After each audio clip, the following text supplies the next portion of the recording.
सबको बच्चों good morning.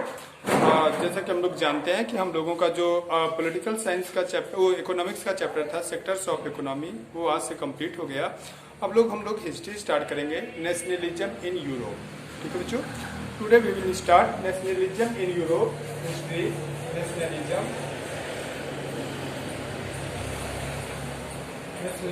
इन Europe. ठीक है बच्चों, हम लोगों का जो टॉपिक होगा वो नेशनलिज्म इन यूरोप होगा। Nationalism in Europe important chapter बच्चों, और ये हिस्ट्री का लास्ट चैप्टर होगा। आपको 3 ही चैप्टर पढ़ने होंगे आज, जिसमें आप लोगों ने making of the global world पढ़ लिया है। एंड पहला चैप्टर था हम लोगों का नेशनलिज्म इन इंडिया, हमने पढ़ा दिया है। और नाउ हम लोग इम्पोर्टेंट चैप्टर पढ़ रहे हैं, नेशनलिज्म इन यूरोप। तो नेशनलिज्म इन यूरोप में सबसे पहले बात आती है कि पहले देखते हैं कि व्हाट इज नेशनलिज्म, नेशनलिज्म क्या होता है। We try to understand that what is nationalism. तो मैंने बताया था नेशनलिज्म, जब मैं नेशनलिज्म इन इंडिया पढ़ाना स्टार्ट किया था, तो then I have explain that nationalism means patriotic feelings. Patriotic feelings, ये नेशन स्टेट का जब कॉन्सेप्ट आया बच्चों, तभी नेशनलिज्म का कॉन्सेप्ट आया। नेशनलिज्म मतलब एक पेट्रियोटिक फीलिंग्स, एक अपने कंट्री के साथ attachment, that is known as a nationalism. Nationalism बच्चों इमर्ज हुआ एज ए मेजर फोर्स के रूप में in the 19th century. Nationalism emerged as a major force in a 19th century which has brought a major change। बच्चों मैं बता रहा हूँ कि नेशनलिज्म की वजह से 19th सेंचुरी में, स्टार्टिंग ऑफ 19th सेंचुरी या 18th सेंचुरी में हम कह सकते हैं कि नेशनलिज्म जो आया वो बेटा 18th सेंचुरी में आया। और नेशनलिज्म के आने से एक मेजर चेंजेस आए, और वो मेजर चेंजेस ये आए कि जो हमारे एम्पायर थे, इम्पीरियलिज्म पहले था, पहले एक एम्पायर होता था, एक किंग होता था, किंग का किंगडम होता था। तो जो मतलब एम्पायर थे वो कन्वर्ट हो गए इनटू द नेशन स्टेट में। तो हम now we can also define to the nationalism that nationalism emerge as a major force in the end of the 18th century which brought a sweeping change in Europe, and the result was, इसका result क्या हुआ, that the chances of the emergence of the nation state in place of the dynastic empire।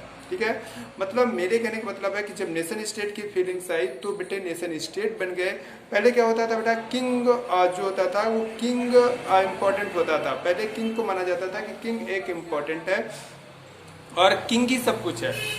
जो divine theory of the king हम पढ़ते हैं, यानी starting की बातें आती हैं, और divine theory of the king के बारे में जब हम पढ़ना स्टार्ट करते हैं तो divine theory of the king क्या आती है बच्चों, कि राजा पूरी तरीके से पावरफुल। ठीक है, राजा मतलब डिवाइन थ्योरी ये कहती है कि king has the part of the God, यानी राजा के अंदर गॉड का पार्ट है। ये फीलिंग्स होती थी कि राजा जो है वो राजा के अंदर भगवान का हिस्सा है, गॉड का पार्ट है। और क्योंकि किंग जैसा भी है we have to accept it, public को एक्सेप्ट ही करना है।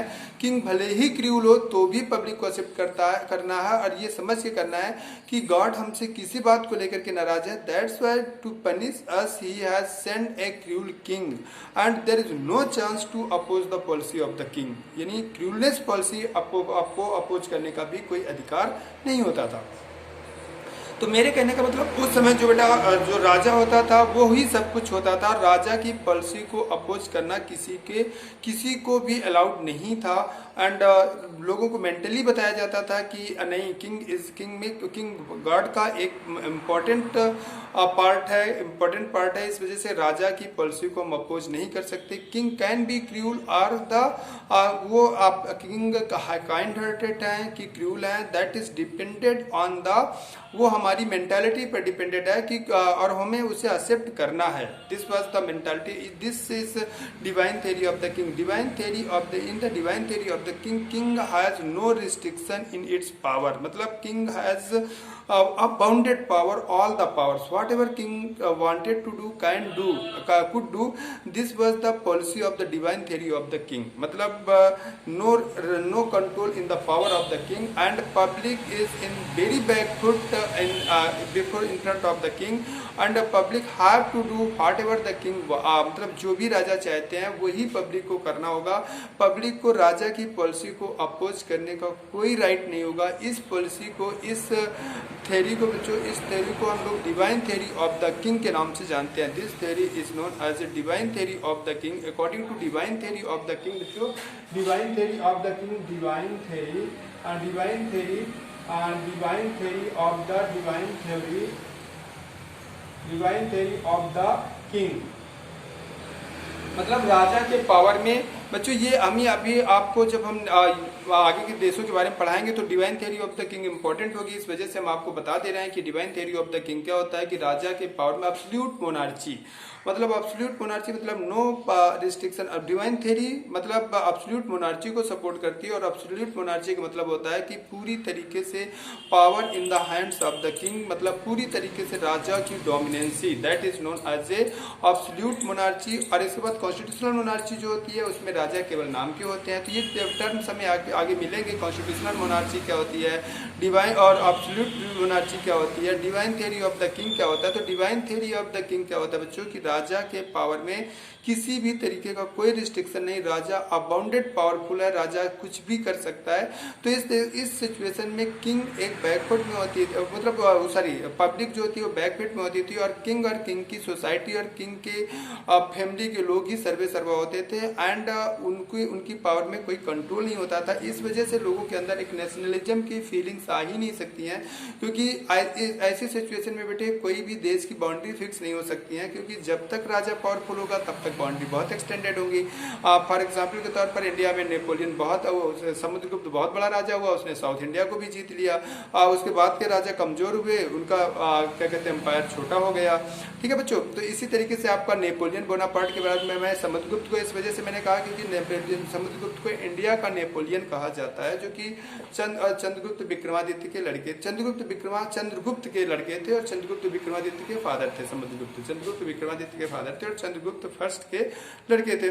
तो बेसिक मैं आपको समझा रहा था, और वैसे तो उन्हें नेपोलियन ऑफ इंडिया कहा जाता। तो नेपोलियन के बारे में हम लोग पढ़ेंगे कि नेपोलियन कौन थे। नेपोलियन फ्रांस के थे, जो कि फ्रेंच रिवॉल्यूशन के बाद 1799 में फिर से फ्रांस का तख्ता पलट करके और डिक्टेटरशिप को इस्टेब्लिश कर देते हैं इन place of the absolute, in place of the dictatorship, in place of the जो भी जैकोबिन क्लब लोगों की सरकार चल रही थी। तो वो हम आगे पढ़ेंगे। तो हम यहाँ आपको ये बताना चाहते हैं कि जैसे तो अभी तक क्या था बेटा, कि जब डायनेस्टिक एम्पायर थे तो डायनेस्टिक एम्पायर में क्या हुआ करता था कि राजा सब कुछ होता था, राजा के हिसाब से जो किंगडम होता था वो फ्लक्चुएट होता था, राजा बड़ा हो जाता था। तो लेकिन बच्चों नेशन स्टेट का मतलब होता है हैविंग द फिक्स बाउंड्री। जैसे जम्मू कश्मीर के लोग भी भारत से जुड़े हैं, केरला के लोग भी भारत से जुड़े हैं। केरला के लोग कभी भी अपने आप को भारत से अलग नहीं समझ सकते हैं, भले ही रूलर बदल जाए। तो यहाँ पर रूलर ज्यादा इंपॉर्टेंट नहीं होता, यहाँ की मतलब कंट्री मेन होता है या नेशन स्टेट का मेन होता है। तो उस थ्योरी को हम लोग कहते हैं नेशन स्टेट की मेंटालिटी। तो वहाँ पर राजा की इंपॉर्टेंस नहीं है। राजा को अगर राजा क्रूल है तो राजा को हटा देने का कॉन्सेप्ट भी आता है, जैसा कि जॉन लॉक ने कहा था और रूसो ने कहा था। रूसो ने सोशल कॉन्टैक्ट नाम की बुक लिखी थी, आप लोगों ने फ्रेंच रिवॉल्यूशन क्लास 9 में पढ़ा था। तो रूसो की जो बुक आई थी, तो रूसो ने अपनी बुक में लिखा था, Rousseau has also explain in his book कि अगर किंग हमारा मतलब जैसे मेंटेस्क्यू की बुक आती है, मेंटेस्क्यू ने तो लिखा था कि power should be divided, power एक जगह नहीं होनी चाहिए, पावर अगर एक जगह होती है तो उनका मिसयूज होता है। तो इस वजह से उन्होंने ये कॉन्सेप्ट दिया था कि power should be divided in 3 groups, legislative, executive and judiciary में उन्होंने पावर डिवाइड करने की, ये फ्रांस के ही थिंकर्स थे, और फ्रांस से ही पहली बार नेशनलिज्म का कॉन्सेप्ट हम कह सकते हैं कि आया है। तो ये आए। फिर इसके बाद रूसो तो कहता था कि राजा राजा हमारा अगर क्रूल है तो हमें राजा को हटा देने का भी अधिकार है, राजा कोई डिवाइन थ्योरी के पास नहीं है। रूसो कहता था, रूसो की बुक का नाम क्या था बेटा, social contact, social spirit of power. बच्चों मेंटेस्क्यू की बुक का नाम था स्पिरिट ऑफ पावर, और सोशल कॉन्टैक्ट था बेटे रूसो का बुक, जीन जैक रूसो। और उन्होंने अपनी बुक में कहा था king is the result of the social contact. And अगर किंग अपनी पॉलिसी से गलत होता है, किंग अगर क्रूल ज़्यादा बनता है, किंग अगर अब मतलब गलत ज़्यादा होता है, तो हमें किंग को हटा देने का, पब्लिक को किंग के हटा देने का पूरा राइट है। और इस तरीके से रूसो ने पब्लिक से रिलेटेड कॉन्सेप्ट दिया था और पब्लिक को उन्होंने मेन माना था। और पब्लिक मतलब नेशन स्टेट की मेंटालिटी को कहीं ना कहीं उन्होंने सपोर्ट करने की कोशिश किया था। ठीक है बच्चों, तो अब हम समझते हैं कि पहले नेशन स्टेट क्या होता है, तब तो हम नेशनलिज्म की फीलिंग पढ़ेंगे ना बेटा, तब तो फिर नेशनलिज्म पढ़ेंगे। तो नेशन स्टेट क्या होता है कि जब ये फीलिंग्स आई, जब ये देश है कि देश पहले है, राजा बाद में है। राजा तो आते जाते रहेंगे, लेकिन देश को नहीं बदलना, देश कांस्टेंट रहना है। देश के लोगों के अंदर एक फीलिंग्स होनी चाहिए, क्योंकि बेटे नेशनलिज्म एक आज की केवल फीलिंग्स नहीं है। नेशनलिज्म एक बहुत ऐसे टाइम से हमारी कॉमन शेयरिंग ऑफ हिस्ट्री का एक रिजल्ट होता है कि हम बहुत पहले से हमारे दिमाग में हम भारतीय, हम भारतीय, हम भारतीय हैं। और फिर हमारे दिमाग में एक कॉन्सेप्ट क्लियर होता है, अपने देश के लिए अटैचमेंट क्रिएट होता है। उसी अटैचमेंट को हम लोग नेशनलिज्म कहते हैं। तो मेरे कहने का मतलब है बच्चों कि नेशनलिज्म ने यूरोप में एक मेजर चेंज ला दिया। तो अब हम how we can also define to the nationalism. Nationalism emerge as a major force in the end of the 18th century, which brought about sweeping change, means major change in the Europe, and the result is that it has established, the result of it is that it has established the nation state in place of the dynastic empire। ठीक है, नहीं समझे बच्चों? इन्हीं इस सोच ने, nationalism की सोच ने एक नेशन स्टेट बनाना स्टार्ट कर दिया डायनेस्टिक एम्पायर की जगह, जहाँ पर राजा, डायनेस्टिक एम्पायर में जो डायनेस्टिक एम्पायर मतलब जहाँ राजा सर्वे सर्वा होता है, राजा के हिसाब, राजा पहले, आफ्टर दैट हमारा कंट्री है, आफ्टर दैट हमारा नेशन है, एम्पायर है। और लेकिन नेशन स्टेट कहता है नहीं, नेशन पहले है, बाद में रूलर है। रूलर किसी भी फॉर्म में हो सकता है, चाहे वो डेमोक्रेटिक हो, चाहे वो डिक्टेटर हो, चाहे वो मोनार्चियल हो, कॉन्स्टिट्यूशनल मोनार्चियल हो या एब्सोल्यूट मोनार्चियल हो, बट नेशन पहले है। तो ये जो कॉन्सेप्ट आया, तो the concept of the modern state had been developing over the period of the Europe. और यूरोप से ये डेवलप हुआ और ये कॉन्सेप्ट डेवलप हुआ और इसने यूरोप में एक मेजर चेंजेस कर दिया। और in place of the dynastic empire की जगह पर एक, तो हम normally now we can also define to the nationalism that nationalism is a major force। nationalism originate as a major force among the public of the country, where it has also brought a major changes, mean it has established the nation state in place of the dynastic empire। मतलब dynastic empire का मतलब ही होता जाता है राजा और राजा, तो लेकिन nation state का मतलब होता है नहीं, नेशन स्टेट में समझ में आने लगता है कि राजा बाद में, पहले हमारा देश और देश से हमारा अटैचमेंट। ठीक है, तो इस तरीके से बेटा ये मेजर चेंजेस के साथ हमारा नेशन स्टेट, नेशनलिज्म आता है। तो मैंने बताया था कि और जो नेशनलिज्म होता है बेटा, it is the nation state is a culmination. अब नेशन स्टेट क्या होता है? Culmination of the past of sacrifices, जहाँ के लोग बेटे एक बहुत एंशिएंट टाइम से अपनी क्या कहते हैं, कॉमन हिस्ट्री को शेयर करते चले आ रहे हैं, कॉमन आइडेंटिटी को शेयर करते चले आ रहे हैं।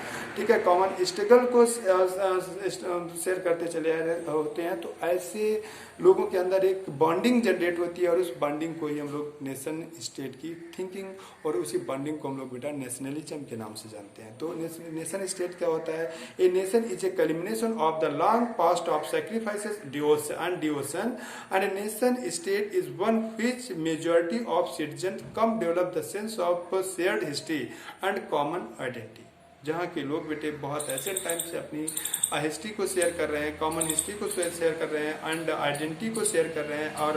और बहुत ज़्यादा इंडिया के लोगों के लिए बहुत सेक्रीफाइस दिया for forming the country as a nation state. लोगों के अंदर एक फीलिंग जनरेट करने के लिए यही तो किया था बेटा, महात्मा गांधी ने यही किया, जो भगत सिंह ने यही तो कहा था कि जब मैं फांसी पे चढ़ूंगा तो बहुत ढेर सारे भगत सिंह पैदा हुए। उनको लगेगा कि एक सेक्रीफाइस से एक, ठीक है, तो एक देश के लिए लोगों का जुनून पैदा होगा, दैट इज नेशन। तो वो फीलिंग्स ही नेशनलिज्म होती है। और नेशनलिज्म एक मेजर चेंज के रूप में जनरेट हुआ यूरोप में in the 19th century, we can say in end of 18th century and in और स्टार्टिंग और 19th century, which has also taken, which has brought a major changes in the history of Europe, means it has established the और nation state in place of the dynastic empire. बच्चों समझ में आया कि nation state क्या होता है और नेशनलिज्म क्या होता है। तो अपने नेशन स्टेट के लिए, क्योंकि हम बहुत पहले से अपने देश के लिए अपनी कॉमन हिस्ट्री को शेयर कर रहे हैं, सेक्रीफाइस कर रहे हैं, तो हमारी एक बॉन्डिंग बन जाती है देश के साथ कि देश हमें लगता है कि नहीं, देश कंट्री इज फर्स्ट। तो ऐसी चीज़ को हम बेटा नेशन स्टेट में, और ऐसी फीलिंग को हम लोग नेशनलिज्म के नाम से जानते हैं। Such types of the feelings is known as a nationalism. तो नेशनलिज्म का जो टॉपिक स्टार्ट होता है बेटा फ्रांस से स्टार्ट होता है। अब फ्रांस से ही क्यों होता है? This is the important things that five the feelings of the nationalism is going to start from the France. तो फ्रांस से स्टार्ट होने के पीछे इसका एक बहुत बड़ा लॉजिक है बेटा कि जो फ्रांस है, वो फ्रांस का जो रिवॉल्ट हुआ है वो बाकी रिवॉल्ट से बहुत डिफर है। फॉर एग्जाम्पल तो फ्रांस के पहले इंग्लैंड का रिवॉल्ट हो चुका था, ब्रिटेन का इंग्लैंड का रिवॉल्ट हो चुका था, इंग्लैंड रिवॉल्ट, और इसके पहले बेटे अमेरिका का रिवॉल्ट हो चुका था। अमेरिका रिवॉल्ट, ये इंग्लैंड का रिवॉल्ट 1688 में हुआ था। अमेरिकन का जो रिवॉल्ट था वो बेटे क्या कहते हैं 1776 में हुआ था। तो 1776 में ऑलरेडी अमेरिका फ्रांस रिवॉल्यूशन से पहले ये रिवॉल्ट हो चुके थे, लेकिन फ्रांस रिवॉल्यूशन 1789 में अकर्ड होता है। तो लेकिन फ्रांस का रिवॉल्यूशन से ज़्यादा इम्पोर्टेंट है फॉर द नेशनलिज्म के लिए। क्यों हम अपने चैप्टर को यहीं से स्टार्ट करते हैं, ये क्वेश्चन है। तो बेटा अगर हम इसके पहले के रिवॉल्ट की बात देखें तो इंग्लैंड के रिवॉल्ट, जिसे ब्लडलेस रिवॉल्ट कहा जाता है, ब्लडलेस रिवॉल्ट के नाम से जाना जाता है बेटा इंग्लैंड का रिवॉल्ट। क्यों उसे ब्लडलेस रिवॉल्ट का रिवॉल्ट कहा जाता है, उसका भी रीजन हम बताते हैं कि बेटा इंग्लैंड के रिवॉल्ट में कोई खून खराबा नहीं हुआ था। सिंपली बेटे पब्लिक ने डिमांड किया कि पावर राजा के हाथ में से हट करके अब पार्लियामेंट तक के हाथ में आ जाना चाहिए।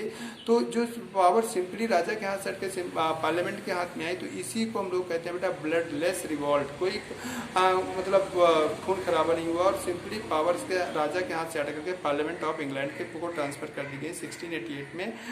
तो ये सिंपल पर्पज था। और जो बेटा अमेरिका का रिवॉल्ट था, तो अमेरिका का रिवॉल्ट भी समझ में आता है कि अमेरिका एक पहले गुलाम कंट्री था, ब्रिटेन के गुलाम, एक तो गुलाम था किसके, सॉरी अमेरिका पहले ब्रिटेन के गुलाम था, यूरोप के गुलाम था। तो उसने अपनी फ्रीडम के लिए जो स्ट्रगल किया उसी को अमेरिकन रिवॉल्ट के नाम से जानते हैं। तो वो भी बेटे वो भी कॉन्सेप्ट समझ में आता है कि अमेरिका का रिवॉल्ट क्यों हुआ। लेकिन ये समझ नहीं आता कि फ्रांस तो किसी के गुलाम नहीं था, बल्कि लॉट ऑफ टेरिटरीज को उसने खुद अपने कंट्रोल में किया था। तो फ्रांस में क्यों रिवोल्यूशन हुआ, दिस इज इम्पॉर्टेंट थिंग्स। और इसी चीज़ को हमें बेटे पहले पढ़ना है फ्रेंच रिवोल्यूशन में। हमें पूरा फ्रेंच रिवोल्यूशन नहीं पढ़ना, हम जानते हैं कि क्लास 9th में आप लोग पढ़ चुके हो। एक पार्ट पढ़ना है फ्रेंच रिवोल्यूशन का, कितना पढ़ना है मैं बताऊंगा, उतना ही इंपॉर्टेंट होगा, उतने ही क्वेश्चन आएगा। अब बाकी पूरा फ्रेंच रिवोल्यूशन नहीं पढ़ना, हमें कितना पढ़ना है हम अगले वीडियो में बेटा बताएंगे। ओके बच्चों, ओके।